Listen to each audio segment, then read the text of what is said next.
Shalom Bapak Ibu Saudara yang dikasihi oleh Tuhan. Puji Tuhan, berjumpa kembali dalam program Renungan Keluarga Kristen.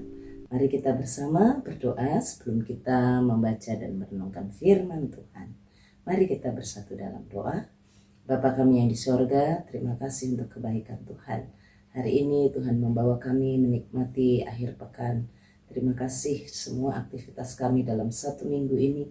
Tuhan sudah tolong, Tuhan berkati. Terima kasih Tuhan sudah menopang kami melewati pergumulan demi pergumulan, dan Tuhan menolong kami bisa beristirahat di tengah-tengah kelelahan dan kelemahan tubuh kami. Terima kasih Engkau berikan kekuatan baru bagi kami. Kami kagum akan Engkau, Allah yang selalu baik, Allah yang memelihara kami. Dalam segala keadaan Engkau tidak pernah membiarkan kami. Dalam keadaan buruk Engkau tidak pernah membuang kami. Dalam keadaan lemah Engkau tidak pernah membiarkan kami sendirian. Terima kasih. Engkau selalu setia. Engkau selalu ada bagi kami. Terima kasih. Di dalam nama Tuhan Yesus Kristus Allah kami mohon Tuhan memberkati kami dengan firman-Mu hari ini. Berkatilah kami ya Allah. Berkatilah kami. Demi nama Tuhan Yesus Kristus. Amin. Bapak, Ibu, dan Saudara yang dikasihi oleh Tuhan, kita akan bersama merenungkan bagian firman Tuhan dari Yeremia pasal 15. Kita akan membaca ayat yang ke-15 sampai 21.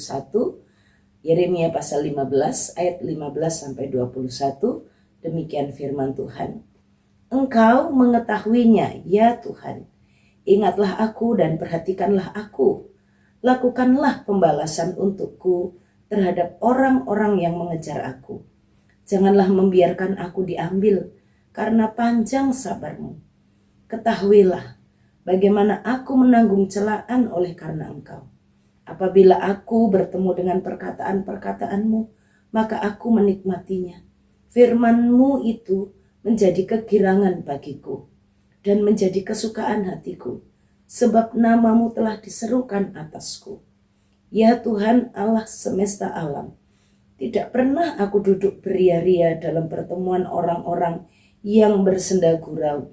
Karena tekanan tangan-Mu aku duduk sendirian, sebab Engkau telah memenuhi aku dengan geram. Mengapakah penderitaanku tidak berkesudahan dan lukaku sangat payah sukar disembuhkan? Sungguh Engkau seperti sungai curang bagiku, air yang tidak dapat dipercayai. Karena itu beginilah jawab Tuhan. Jika Engkau mau kembali, aku akan mengembalikan engkau menjadi pelayan di hadapanku.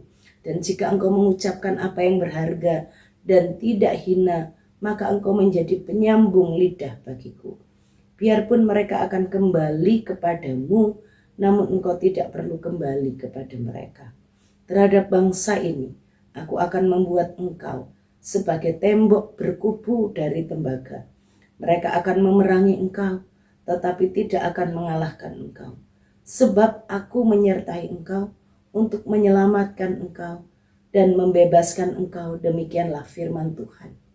Aku akan melepaskan engkau dari tangan orang-orang jahat dan membebaskan engkau dari genggaman orang-orang lalim.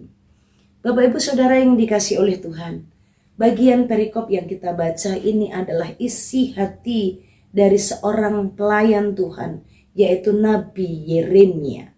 Nabi Yeremia menangis di hadapan Allah, mengeluh di hadapan Tuhan, mencurahkan segala isi hatinya. Karena di dalam pelayanannya sebagai seorang hamba Tuhan yang menyuarakan kebenaran, yang memberitakan teguran, yang menyampaikan peringatan Allah, Nabi Yeremia tidak dalam keadaan baik-baik saja. Dia mengalami penolakan yang sangat besar. Dia menikmati kebencian, mengalami kebencian dari orang-orang yang ditegurnya, orang-orang yang diingatkannya, orang-orang yang diberikan firman kepada mereka. Bapak, Ibu, dan Saudara yang dikasihi oleh Tuhan, di dalam mengerjakan pelayanan, di dalam melakukan kebenaran, Nabi Yeremia tidak dalam keadaan baik-baik saja. Dia mengalami penderitaan, dia mengalami tekanan, bahkan dia dibenci orang, bahkan sampai dikutuk orang. Karena orang tidak suka saat dia melakukan kebenaran, melakukan firman itu. Dia katakan, aku bukan orang yang menghutangi. Ini bagian dari satu perikop ya, dari ayat sebelumnya, di ayat yang ke-10. Aku bukan orang yang menghutangkan, atau aku orang yang menghutangkan, atau aku yang menghutang. Tidak. Tapi orang-orang itu mengutuki aku, membenci aku. Aku melayani Engkau Tuhan sebaik-baiknya. Aku menolong mereka, membela mereka dari musuhnya saat mereka mengalami kecelakaan atau kesesakan. Tetapi mereka mengutuki aku, mereka membenci aku. Bapak Ibu Saudara, bagian firman Tuhan ini mengajarkan kepada kita bahwa memang hidup melakukan kebenaran itu tidak selalu disukai orang. Menegur orang yang melakukan kesalahan tidak selalu dicintai dan tidak selalu disayangi orang. Orang yang berani menegur, menyampaikan kebenaran firman Allah memang akan dimusuhi orang, dibenci orang, tidak disukai orang. Tapi kita harus tetap melakukan kebenaran itu dan menyatakan kebenaran itu. Dalam perikop yang kita baca, kita melihat bagaimana Allah menghibur Nabi Yeremia. Ini mengingatkan saya dan Bapak Ibu Saudara sebagai anak-anak Tuhan dalam dunia pekerjaan, dalam dunia lingkungan kita, pergaulan kita, bersama dengan orang-orang yang hidup di dalam kejahatan, hidup di dalam dosa. Tetaplah hidup dalam kebenaran. Dan jika Tuhan percayakan untuk menegur, jangan takut. Jika harus menyampaikan kesalahan itu jangan takut. Memang efeknya dibenci orang. Tapi banyak bukan orang-orang Kristen yang tahu kebenaran tapi hidupnya cari aman. Maksudnya dia tidak menegur kejahatan itu, dia membiarkannya. Itu bukan urusanku, itu urusan dia dengan Tuhan. Tahukah? Jika itu diperhadapkan di depan kita, jika itu diperhadapkan di depan kita, Tuhan hendak mau pakai kita. Maka Tuhan menegur Nabi Yeremia dan menguatkan Nabi Yeremia, memulihkan Nabi Yeremia. Dosa Nabi Yeremia bukan saat Nabi Yeremia ikut melakukan kejahatan. Tidak, tapi saat dia menyerah, saat dia mengeluh, saat dia tidak lagi berani dan tidak lagi kuat untuk menyampaikan kebenaran itu. Celaka aku Tuhan, aku terlalu menderita. Perhatikan Tuhan, perhatikan, jangan biarkan aku Tuhan. Ini karena dia dalam keadaan yang sangat tertekan. Menyampaikan kebenaran itu memang mengalami tekanan. Tapi ingat, ada Tuhan yang memberikan jawaban. Ada Tuhan yang menolong. Karena itu ayat yang ke-19, beginilah jawaban Tuhan. Jika engkau mau kembali, aku akan mengembalikan engkau.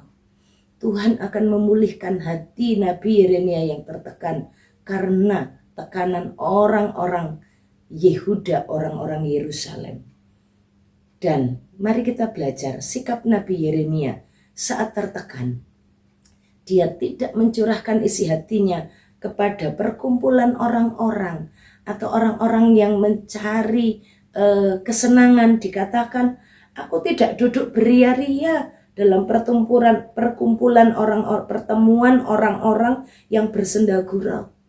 Aku mencari perkataan-perkataanmu, aku menikmatinya. Firman-Mu itu menjadi kegiranganku dan menjadi kesukaan hatiku.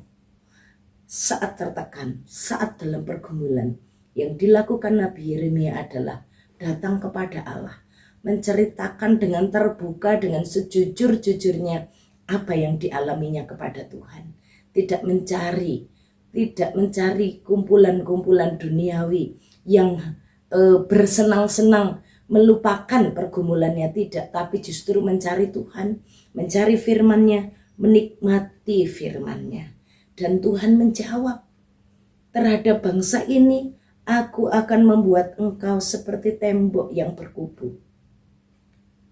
Mereka akan memerangi engkau Yeremia, tetapi tidak akan mengalahkan engkau. Aku menyertai engkau, aku menyelamatkan engkau, aku melepaskan engkau. Ya, aku akan melepaskan engkau dari tangan orang jahat dan membebaskan engkau dari genggaman orang-orang lalim. Tuhan menjawab Nabi Yeremia dalam pergumulannya, dalam tekanan, stres, dalam tekanan keadaan yang dia alami saat dia dibenci karena dia melakukan kebenaran.